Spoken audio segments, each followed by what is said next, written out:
All right, good morning, everybody. It's 10 o'clock. We're excited to be here, right? All right, so I wanted to talk a little bit about midterm grades. So I basically applied the grading scale that was that's listed in the syllabus. At this point, what I did was I looked at the minimum of either your Exam 1 score or 85% Exam 1, 12% homework, and 3% for attendance. And I dropped one low homework and one low attendance point, right? Because it's a warning, I prefer to take the minimum and let you know if there's some issues. At this point in time, though, we're looking pretty good as a class. So the average is around 81, right? And that's a little bit artificial because we had a couple students that didn't take the first exam, for various reasons. So at any rate, the median at this point is 85. So that really says that half of the class is sitting at 85 or higher, or half of the class is getting a B, B plus, A minus, or A at this moment in time, and then half of the class is below that, right? So any questions about the midterm grades, right? Do be aware that as we progress through the semester, exam scores tend to fall a little bit. So I'd like you to buck that trend. So the next exam, usually a few points lower than the first exam. The third exam, there's usually a pretty good drop off. And then the final, because it's cumulative, is always a little bit lower. Okay? All right, so I'm just telling you that in advance so that you can help change the course of future events. All right, so exam 2 is tomorrow, so you take it the same place that you took it last time. Again, if you show up at around 6:30, we'll get everybody started at 6:35 when everybody's seated. The next homework assignment, there's 6 questions. 5 of those are relevant to this exam, right? Questions 1 through 5 basically walk you through talking about heat, work, and change in energy for path D, which is constant pressure heating, followed by path E, which is constant volume cooling. Okay? All right. And we've already talked about question number 5. All right. So last time we met with Brian, basically there was an attempt to connect the macroscopic discussions that we've been holding. That is, the change in the energy of our system is due to an incremental change in energy due to work, incremental change in energy due to heat transfer. We connected that to statistical thermodynamics. We proved something that we used previously, that is, the pressure of our system is the change in the energy of the system due to a change in the volume. You differentiated the statistical thermodynamic view of energy into 2 terms. We see that this one says that we're changing the probability of distribution across our energy states, but the energies are all the same, right? In this case, we're looking at a change in volume, and the probability of being in a particular quantum state is staying constant, but what's changing is the energy levels, right? So the take-home message is this term reflects the change in energy due to expansion and compression, because what that does is it changes the energy differential between 2 quantum states. Right? That's the particle in the box. As the box gets bigger, my quantum states go down and they get closer together. Right? When it gets smaller, I get greater separations. This says that the energy states are all the same, but if I add some heat, I change the probability of being in a state. Okay? All right. From there, you define a state function, enthalpy. So H is equal to U plus PV. So that's the absolute definition. That's not that useful for us as it stands. But if we're talking about changing the enthalpy, we saw that the change in the enthalpy of our system will be the change in the energy of the system minus the work. Right? That's as long as we're talking about constant pressure and holding the pressure constant. The heat capacity for a constant pressure process is defined as dH/dt. Right? I wanted to talk a little bit about heat capacities. So I have 2 different systems here. This one I have got a fixed volume. This one I start at the same volume, but I've got a little piston that floats on top of it. So what I'm holding constant here is pressure. If I add heat to this container, I can't do any work. So all of the heat goes directly into raising the temperature, right? Okay, so that defines our heat capacity for a constant volume process. In this case, if I add the same amount of heat to this system, I expect the temperature to go up, but I also expect it to expand, right?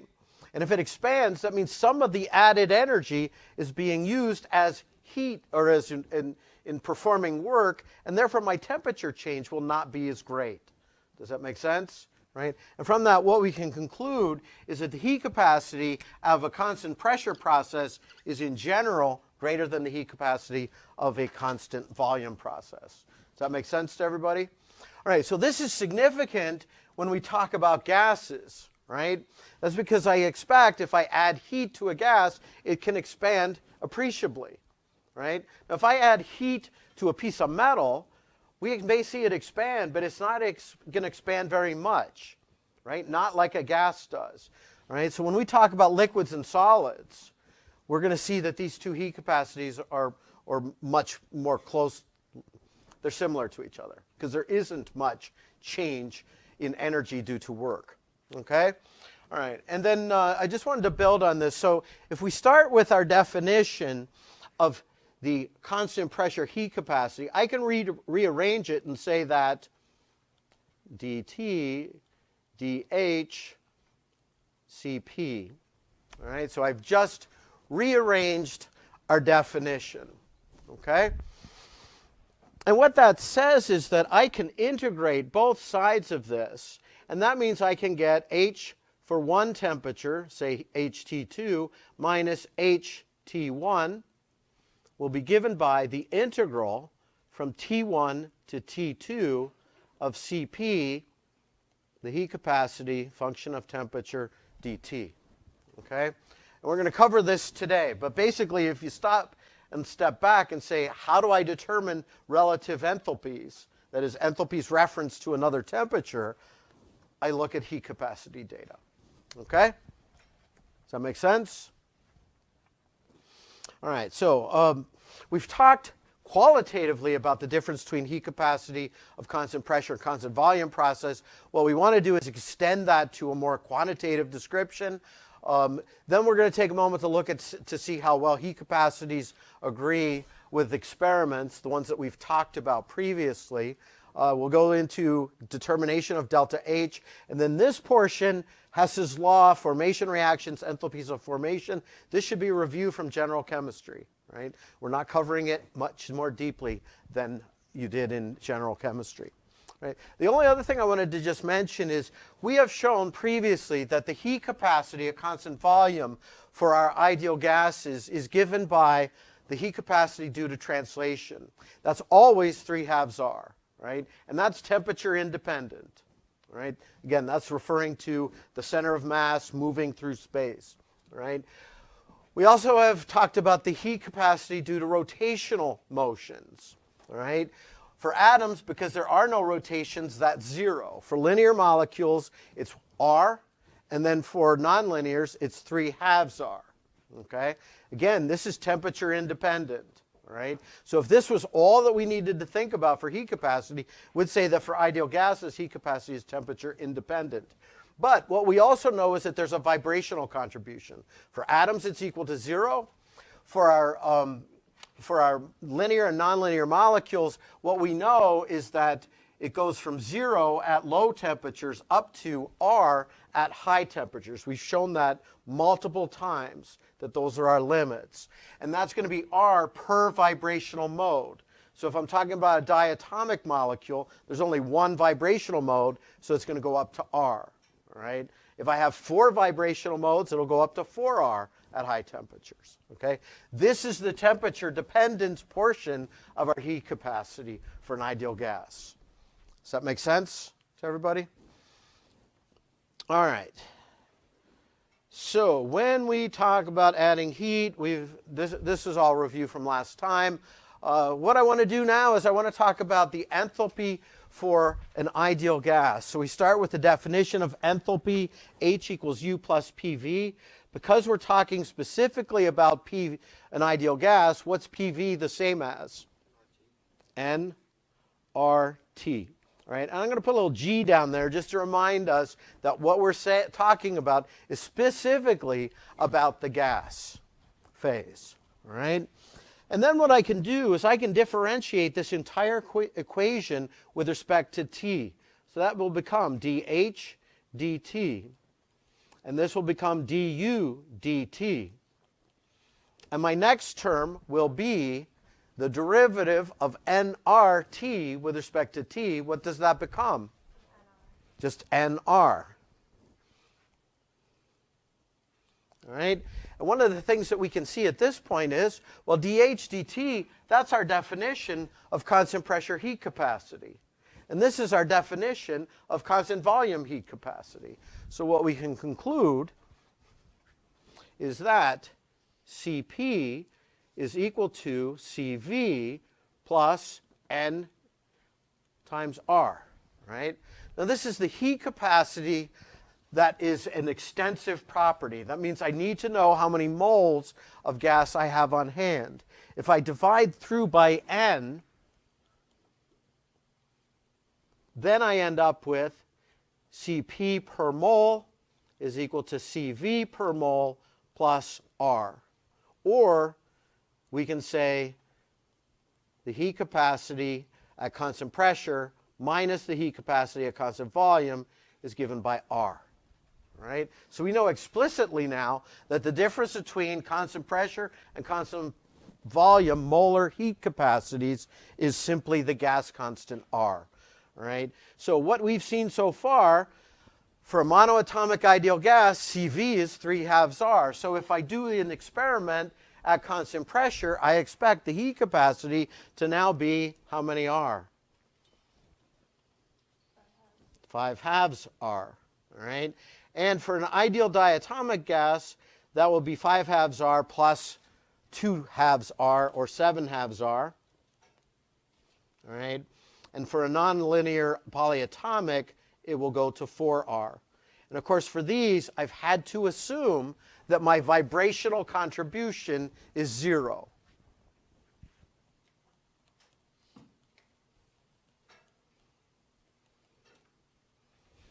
Does that make sense? All right, so in the next slide, what I want to do is just show the relationship between what we want to just compare the heat capacities that we observe experimentally with what we've talked about calculating. Okay? So you see the first two, argon and helium, well, those are referring to atoms. And we expect the heat capacity to be 3/2 R. And indeed, what we see for both of these is that we get right on 3/2 R, right? That's 1.5 times R. Okay? All right, and then the next batch, all the way down through CS2, those are all linear molecules, right? And for linear molecules, we expect it to be 5/2 R, right? And what we see is that we're doing pretty well for our diatomics. And then whenever we get down to, Cl2, we see that we start to see a deviation, right? But for these ones, 5/2 R is working, all right? So for Cl2, CO2, CS2, where we see a deviation, that simply means that we're not at the low temperature limit on the heat capacity contribution from vibrations. Okay? So let me just indicate. So I will say Cv vibration is significant.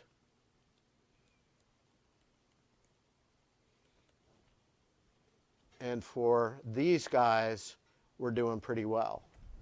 Does that make sense? Okay? All right. And the other thing we know is we can calculate this contribution. So if we included that calculation, we'd be able to get these pretty darn close to this. Okay? All right. And then when we go to nonlinear molecules, we expect to see 3/2 R plus 3/2 R, or 3R, from our contribution from translation and rotation. And then plus our vibrational contribution. Okay? And what we can see is that for H2S, we're pretty darn close to 3R, as would expect. And then for N2O and SO2, much larger molecules, bonds easier to push around, we have a contribution from the vibrational. Okay? Does that make sense? Right. But this really shows that what we've been doing is, has some meaning. Right? I did want to point out we're talking about taking data at 65 degrees Celsius. That's around 60 degrees Fahrenheit, and it's roughly 1 atmosphere pressure. All right, so we've pointed out that the heat capacity difference at constant pressure, constant volume, pretty different for gases. If we look at liquids and solids, we see that the heat capacities are much more similar. So Cp for a solid or a liquid is about the same as Cv for a solid or a liquid. And that's because we have little expansion, right? When we add heat, we don't see much expansion for liquids and solids. So small delta V. Okay? Does that make sense? All right. Section 5.9. I forgot what it was. What page are we on?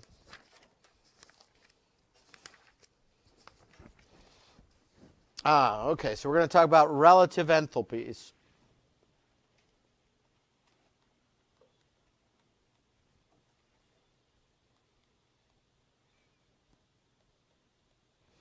And by relative enthalpies, we mean H at some temperature relative to H at another temperature. Okay? And we will show that they come from heat capacities.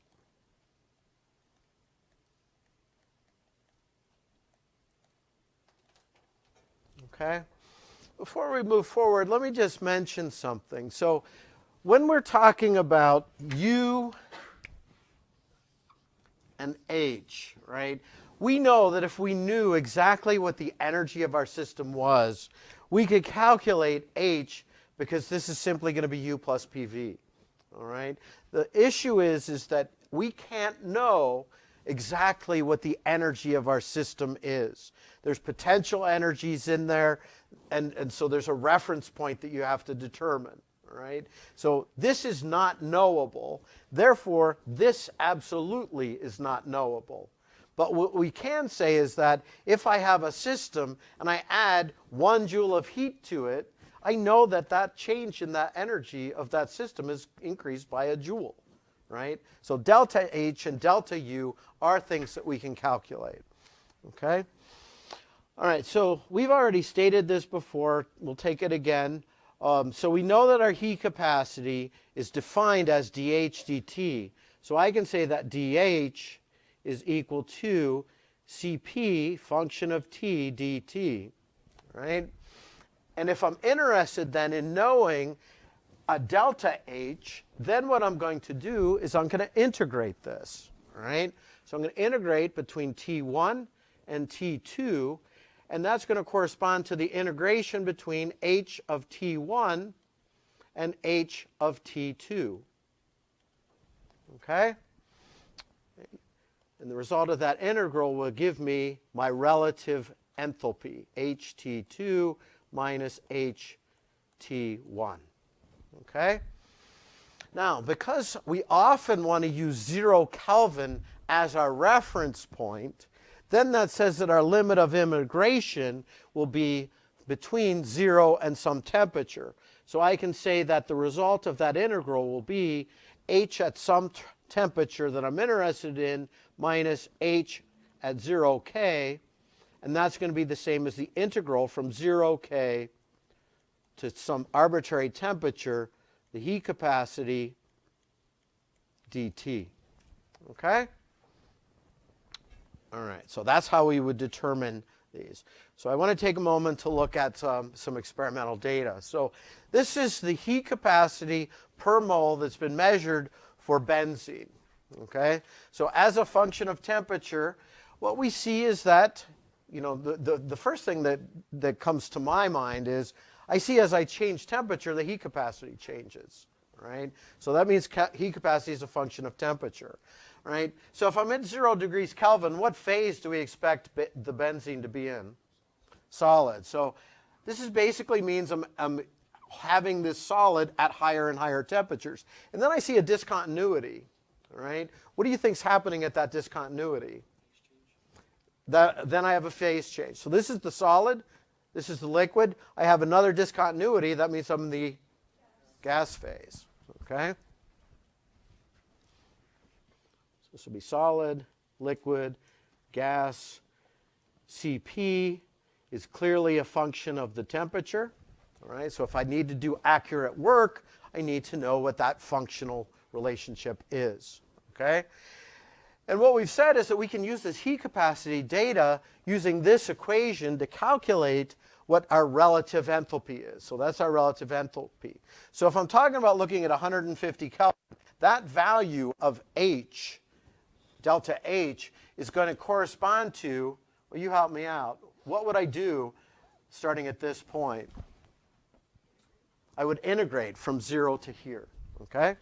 That area is the same as the relative enthalpy.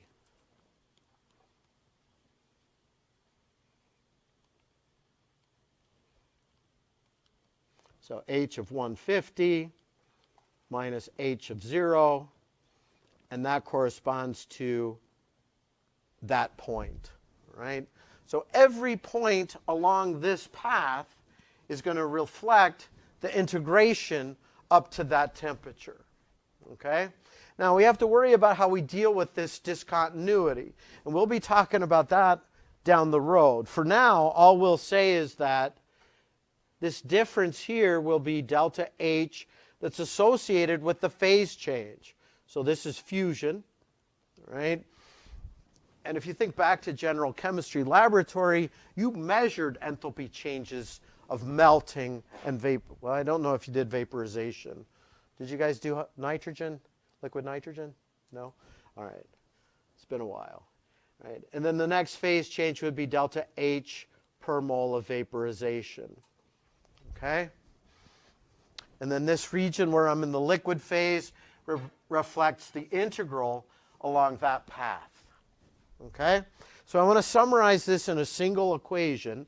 So what I can say is that H at some arbitrary temperature minus H at 0 Kelvin will be given by the integral from 0 to the melting point, T fusion, Cp of T dt, right?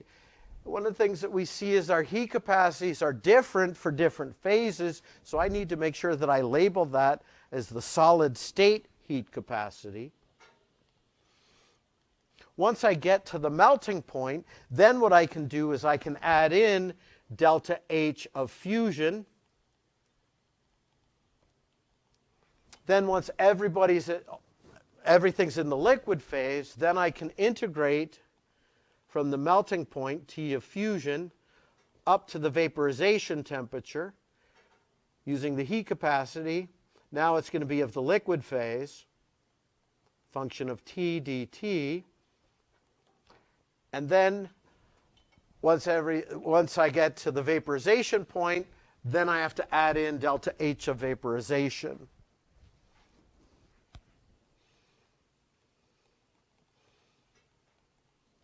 And then to go beyond that, I'm going to start with my vaporization temperature, or the boiling point, go to some arbitrary temperature, Cp. Now it's going to be for the gas phase, dt. Okay? All right, so anytime that we have relative enthalpies, this is how it would have been determined. All right? I want to give you guys an opportunity to play around with this. So let's work on the first question. There's two questions on here. We'll do the first one as a group, and then we'll do the second one. We'll have you guys work on yours independently. Here you go. Okay, so I'd like you guys to start working on this on your own, and then I'm going to be just writing it down, then we'll talk about it at the end.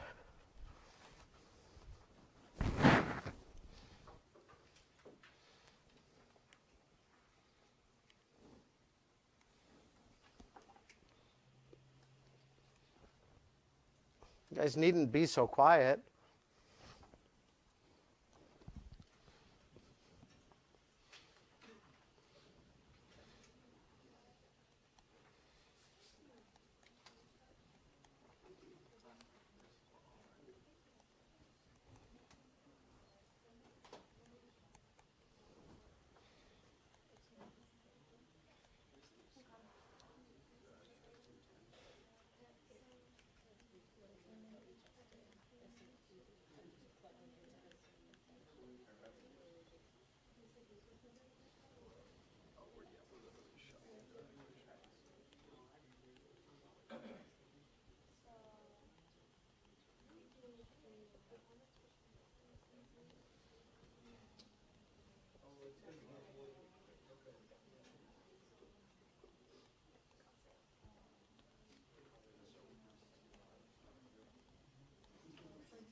Yes, sir.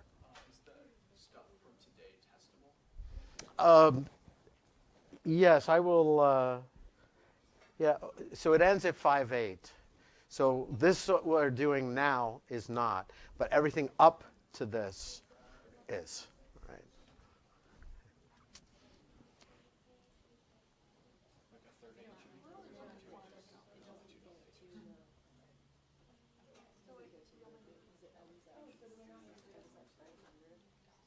Oh yeah, it doesn't use the big branch. So you only add up to like how many it match. This is basically it's not the same, but it's very similar.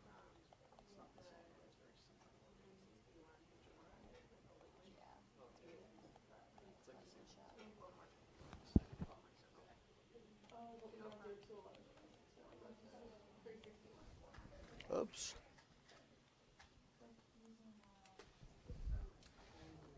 All right, so let's go ahead and talk this one through. All right, so I'm asking you to determine the relative enthalpy for sodium from 0K up to 400K. So one of the things we notice is we're given the melting point. It's at 361. We're given the vaporization temperature, the boiling point, 1156. So this means that we're going to end in the liquid phase. All right, so I need to integrate from 0 to the melting point. I've got my heat capacity, 0.156 T, right? So I'm going to integrate over that region. Then I have delta H of fusion or melting is 2.6 kilojoules per mole. Now because I've got joules per mole up here, I'm going to change this to joules, so it's 2,600 joules per mole. And then I've got to integrate from the melting point up to the temperature that we're interested in, which is 400 Kelvin, right? So we notice that the way that our heat capacities are given, we have a constant times temperature. That constant can come out front. The integral that we're performing is T. So we're integrating T with respect to T. So it's going to be T squared over 2, right? And so that basically means 361 squared over 2 times our constant, delta H of fusion, our constant over 2, and then the final temperature squared relative to the melting point squared, right? And that comes out to 14,000 joules or 14 kilojoules. Does that make sense?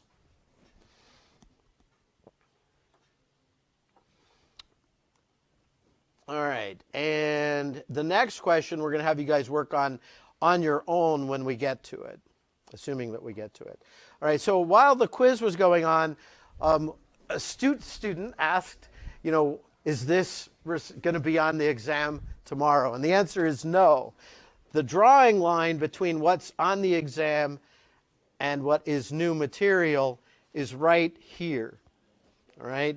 So everything up through section 8 of chapter 5 is relevant. Okay? Thank you for asking. I had that in my notes, but I forgot to mention it. Okay, so this next section, we're going to go through it pretty quickly. This is Hess's law.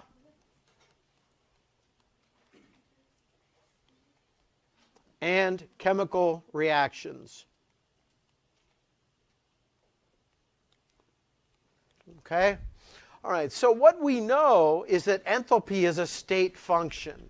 That tells us that if I know the beginning point and the end point, I can calculate the enthalpy change. And how I get from the beginning point to the end point is not important, right? That also says that if I can construct a path from the beginning point to the end point, and I calculate the delta H of each step of that path, that gives me the enthalpy change for the process, right? So, introducing some tools that we can use given that enthalpy is a state function. Let's say that we have a chemical reaction that has a delta H associated with it, right? If I achieve this reaction in a three-step process, right, the enthalpy change of that overall reaction is going to be given by the sum of the three steps that led to it. Right? That's important because that means, let's say I can't do this reaction in the laboratory, but I can do reactions that are related to it that would sum to it in the laboratory, and that means I can calculate the enthalpy change. Okay? Right, and we'll see some examples of that. It also says that if I take a reaction and I turn it around, what happens to the delta H? It becomes the negative of the forward reaction, right? And then let's say that I know that if I have 1 mole of A to give me 1 mole of B, this much heat energy at constant pressure is released. Then if I have 3 moles of A to 3 moles of B, what's my delta H going to be? 3 times delta H1. Okay? All right. So these tools that we've introduced can allow us to calculate a delta H without doing an experiment. All right? So let's talk through an example. Let's say we want to do the reaction of ethylene with chlorine to give us this product, right? That's the extent of my organic knowledge. I knew the name of this, and I don't know the name of that, right? So at any rate, we want to know how much heat will be generated or consumed if I perform that reaction. We have some other experimental data that we can use. In order to use this, I need to manipulate this data so that, or these chemical reactions so that they sum to give me that overall reaction, right? So if I start with this first one and I look at it, I see that I've got C2H4Cl2 as a product. C2H4Cl2 as a product, all right? 1 mole, 1 mole. That means I shouldn't need to do anything to that reaction, right? Then I look at the next one, and I've got my chlorine showing up in there, Cl2, right? And Cl2 is a reactant, and I have 2 moles of it here and 1 mole of it here. So what will I need to do to that reaction? I need to flip it and divide it by 2. And that will give me a delta H that's equal to plus 101.2 kilojoules. Okay? All right, so there's a lot of verbiage here that walks you through this. But basically what we've done is we've come down, we've flipped that one equation, we've retained the first step, right? And what we need to do is make sure that when we sum these, they give us the overall reaction that we expect. That means the water that's in there, is there water in there? Yeah, needs to go away. So I've got 1 mole of water on each side. I also see that I've got half a mole of O2 on both sides, so that means I can take that off.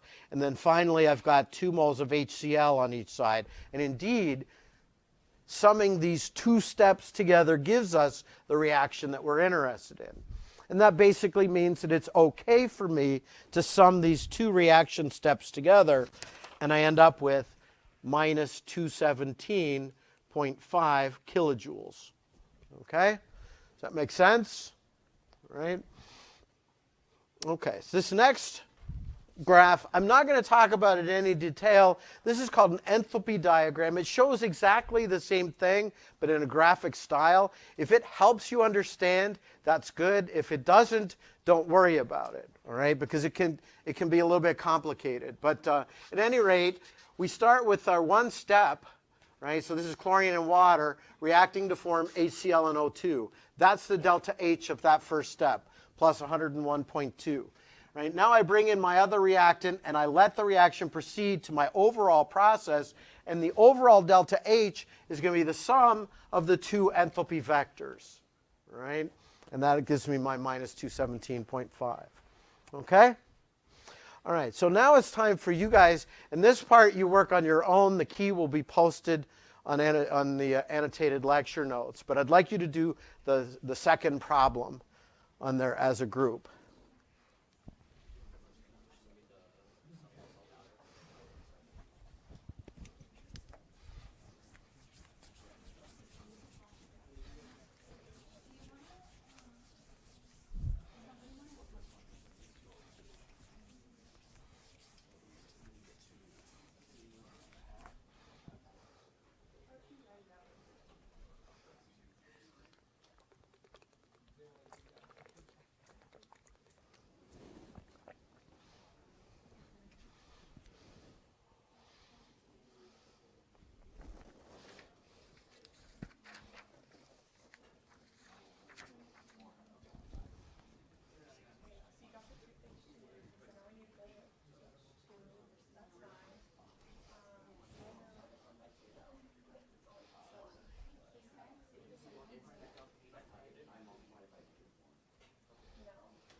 All right, I'm going to start a 1-minute timer. At the end of 1 minute, Melissa will collect them. I'll be the mean person that makes you turn them in. How many people came to the review session yesterday, Melissa? A lot? Did?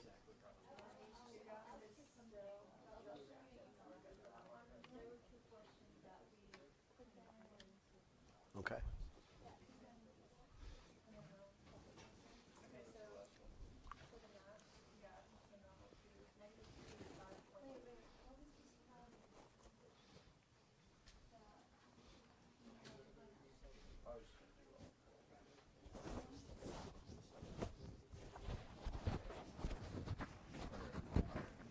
$15.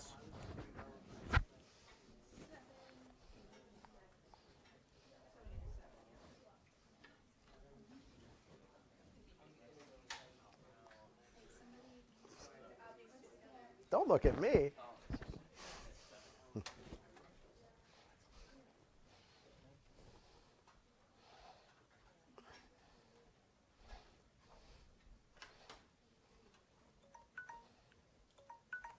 Does anybody need additional time?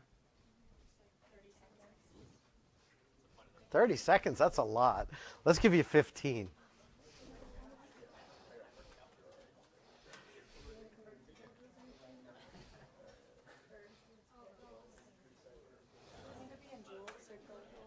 Well, as long as it's the right answer, I don't care. Oh, you're done. You didn't need 30 seconds. All right, time's up. Thanks.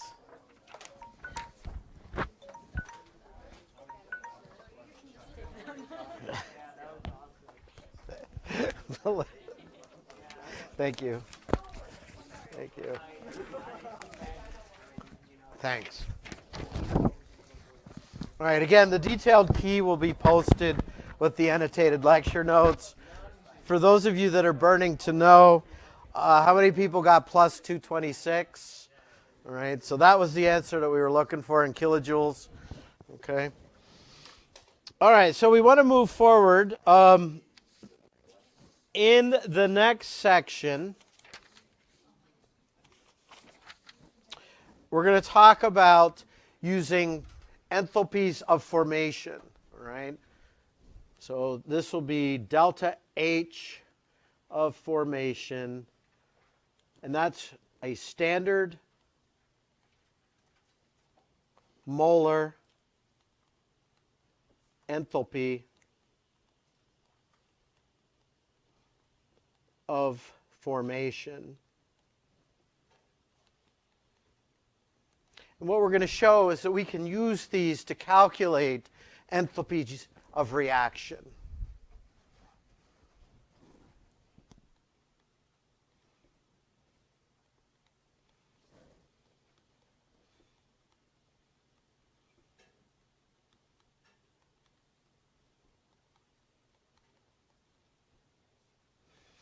All right. So this is going to build off of the Hess's law stuff that we've introduced. The example that we've looked at and the example that you just did, if you think about it, I needed to give you the equations that you need to manipulate to sum to get to the right answer, right? And it's not easy to find those from tables of data. So the formation reactions we will see allow us to organize thermodynamic data in a way to make this an easy process, right? Now, there's a lot of verbiage in here, standard, formation, that we need to define, all right? So the first one is I'm going to define what's called the standard reaction enthalpy. And that's given the symbol delta H for our reaction with a little superscripted 0, or O, right? This O up above means that it's done at 1 bar.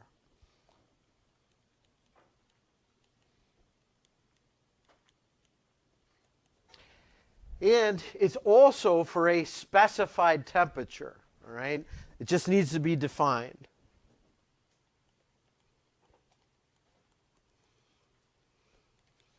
If you look at tables of data, those are often at 25 degrees Celsius, or around 300 Kelvin, okay? But that needs to be something that's defined, right? And then the other thing that's true for a standard reaction enthalpy is that all the reactants and all the products have to be in the standard state.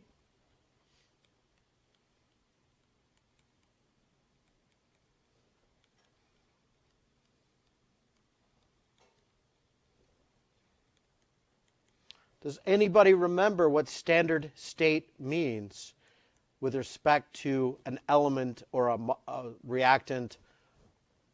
So what does that mean? Anybody? Yeah. If it's in there, that's absolutely right if we're talking about an element, but if we're talking about a compound like CO2, it's going to be in gas phase, all right? So it's in the most stable form at 1 bar and the specified temperature.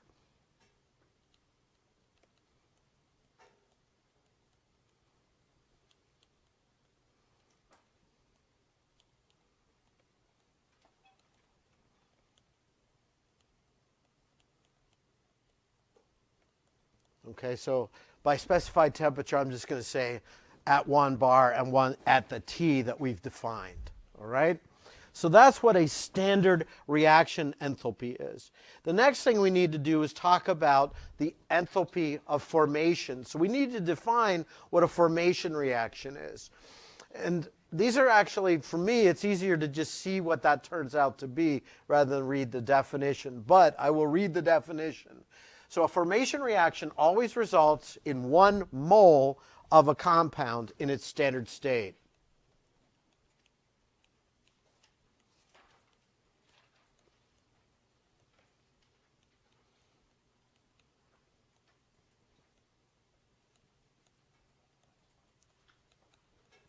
So if we were talking about carbon monoxide, that would correspond to CO in the gas phase, 1 mole of it, okay?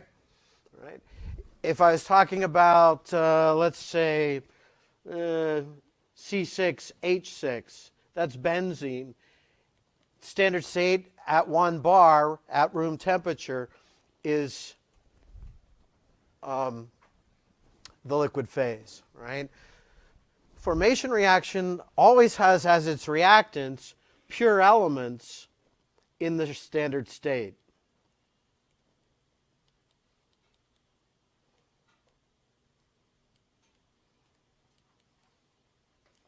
All right, so for the example of carbon monoxide, I need to have an element, carbon. Does anybody know what the most stable form of carbon is at room temperature at 1 bar? Graphite, maybe? All right.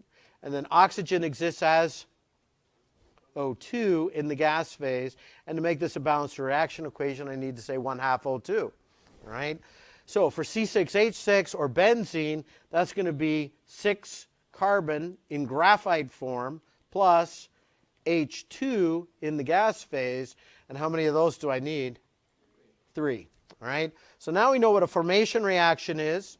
And then the standard molar enthalpy of formation is simply the delta H of that reaction. So delta H F H naught equals delta H of formation reaction. All right, the other thing that we want to mention at this point in time is that if we look at elements, right, the formation reaction for an element would be 1 mole of H2 from 1 mole of H2. Is there a change here? No. So what's delta H for the element then? It's going to be 0. All right? Similarly for graphite. Because of the way that we've defined formation reactions and enthalpies of formation, for pure elements in their standard state, that's always going to be equal to 0. All right? So here what we're going to do is we're going to just look at an example. So this is looking at iron oxide reacting with carbon monoxide to give us iron and CO2. And this actually is the reaction that's carried out in the commercial production of iron from iron ore. Right?